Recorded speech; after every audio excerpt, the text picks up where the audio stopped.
안녕하세요. 오수미 건축사입니다. 집을 지을 때 가장 고민되는 것 중 하나가 바로 외장재 선택이 아닐까 싶은데요. 외장재는 건축물의 첫인상을 좌우하고 기능적인 측면에서도 매우 중요한 역할을 합니다. 하지만 외장재를 단순히 건물의 겉모습을 꾸미는 것으로만 여기곤 하죠. 이로 인해 디자인만을 고려해 선택된 외장재가 시간이 지나면서 예상치 못한 문제를 일으키기도 합니다. 예를 들어 아름다운 외관을 위해 선택한 유리 외장재가 지나치게 높은 냉난방비를 초래한다거나 저가의 마감재가 빠르게 변색되거나 손상되는 경우도 있습니다.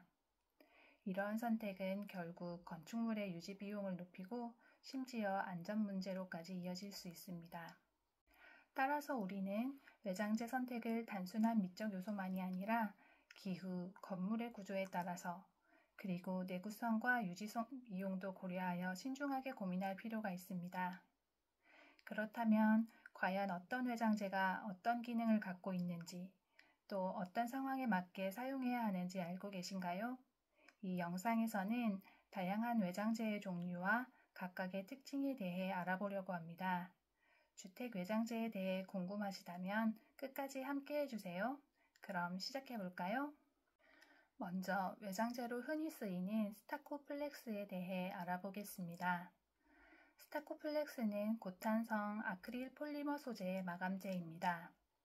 고무처럼 신축성이 좋아서 갈라짐 현상이 거의 발생하지 않고 통기성과 단열 성능이 높은 장점이 있습니다. 그러나 일반 스타코보다 단가가 2배 정도 높습니다. 일반 스토코는 저렴하지만 탄성이 적어서 갈라짐 현상이 생기기 쉽고 오염에 약하다는 단점이 있습니다. 다음으로 친숙한 재료인 벽돌에 대해 알아보겠습니다. 벽돌은 오래된 외장재로 대중적인 선호도가 높고 유행을 덜 탑니다. 불에 타지 않고 내구성이 뛰어나며 어떤 기후에도 잘 견디는 것이 장점입니다. 그러나 균열이 발생하기 쉽고 다른 외장재보다 시공비가 많이 듭니다. 백화 현상이 발생할 수 있어서 발수제를 도포하는 것이 좋습니다. 벽돌은 지탱할 힘이 필요하기 때문에 외벽이 콘크리트인 경우에 적합한 재료입니다. 벽돌에는 점토벽돌, 고벽돌, 파벽돌 등이 있는데요. 점토벽돌은 점토, 고령토 등을 벽돌 형태로 만들고 열을 가해 강도를 높여 만든 자재입니다. 고벽돌은 옛날에 지어진 건물이 사용됐던 벽돌을 재사용하는 것입니다. 반듯하고 일정한 모양의 점토벽돌과는 다르게 고풍스러운 느낌을 줍니다. 중국이나 베트남 등에서 수입하고 공급량이 일정하지 않아서 가격이 높습니다. 파벽돌은 석분, 모래, 시멘트 등 다양한 재료를 혼합하여 만든 것으로 낡은 벽돌 느낌을 낸 인조석이라고 보시면 됩니다. 타일처럼 벽면에 붙여서 시공하고 점토벽돌이나 고벽돌에 비해 가격이 저렴합니다. 세 번째로 세라믹 사이딩에 대해 알아보겠습니다. 세라믹 사이딩은 가벼운 모래와 천연 펄프, 콘크리트 등을 혼합하여 만듭니다. 불연 재료로 화재에 강하고 세라믹 코팅이 되어 있어 빗물에 오염이 씻겨 나가서 유지 관리가 편합니다.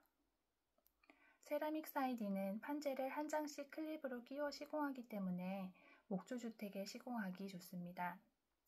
대부분 일본에서 수입해와서 자재비가 비싼 편이고 스타코플렉스보다는 2~3배 정도 가격이 높습니다. 다음으로 징크는 99% 정도의 아연에 소량의 티타늄과 구리가 첨가된 마감재입니다. 주로 짙은 회색으로 사용되고 모던한 느낌을 주는 금속성 외장재입니다. 내구성이 좋고 수명이 긴 것이 장점이고 징크는 가공성이 뛰어나서 단순한 곡면만 아니라 3차원 곡면도 만들 수 있습니다. 그러나 습기에 약하기 때문에 통기층과 방수층을 반드시 시공해야 하고 다른 외장재에 비해 고가인 게 단점입니다. 그래서 나온 게 리얼 징크인데요. 겉보기는 징크와 유사해 보이지만 철판에 아연 도금을 한 것으로 징크에 비해 3분의 1 정도 저렴합니다. 그러나 표면의 칠이 벗겨지면 부식되기 쉽고 얇은 것을 사용하면 울퉁불퉁해지는 단점이 있습니다. 5번째로 원목 사이딩인데요. 적산목, 편백 등 실제 나무로 만든 사이딩이라 나무 특유의 질감과 고급진 느낌으로 합성 목재보다 미관성이 뛰어납니다. 뒤틀리거나 부식되기 쉬워서 주기적으로 오일 스테인을 칠해야 하는 단점이 있습니다. 다음은 석재에 대해 알아보겠습니다. 석재는 자연석과 인조대리석으로 나뉘는데요. 자연석은 특유의 자연적인 무늬와 색감으로 고급스러운 느낌이 납니다. 그러나 무거운 재료다 보니 자재 하중을 고려해서 시공을 해야 하고 가공이나 설치가 어려운 편입니다. 외장재로 많이 쓰이는 자연석에는 화강암, 라임스톤, 현무암이 있습니다. 화강암은 매우 단단하고 마모나 긁힘에 강하고 내구성이 뛰어납니다. 그리고 오염에도 강해서 청소나 관리가 쉬운 편입니다. 라임스톤은 석회암으로 베이지 계열의 색상과 부드러운 질감을 지니고 있어 따뜻한 느낌을 줍니다. 화강암보다는 부드러워서 석재 중에서는 가공이 쉽습니다. 석재 규격이 크기 때문에 큰 규모의 주택에서 더 적합한 자재입니다. 라임스톤은 부드러운 특성상 긁힘이나 충격에 약한 편이고 습기나 오염에도 약해서 발수 처리를 하는 것이 좋습니다. 현무암은 화산 활동으로 형성된 천연석재입니다. 회색 계열로 차분한 느낌을 주며 다공질의 독특한 질감을 가지고 있습니다. 고온에서 형성된 돌이다 보니 열에 강한 것이 장점이고 현무암은 화강암보다 비싼 편입니다. 마지막으로 노출 콘크리트에 대해서 알아보도록 할게요. 벽체가 곧 외장재가 되며 표면의 강도가 높고 절제된 디자인을 표현하기 좋습니다.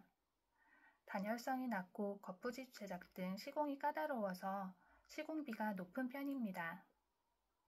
수분을 흡수하면서 표면 변색이나 동파 우려가 있어서 주기적으로 발수제를 도포해줘야 합니다. 지금까지 외장재의 특징과 장단점에 대해 살펴보았습니다. 각각의 재료는 고유의 특성과 매력을 가지고 있어서 주택의 구조와 디자인, 예산, 그리고 유지관리 계획에 따라서 적절한 외장재를 선택하는 것이 중요하겠죠? 오늘 영상이 외장재 선택에 도움이 되었으면 좋겠습니다. 앞으로도 더 유익한 정보로 찾아뵙겠습니다. 감사합니다.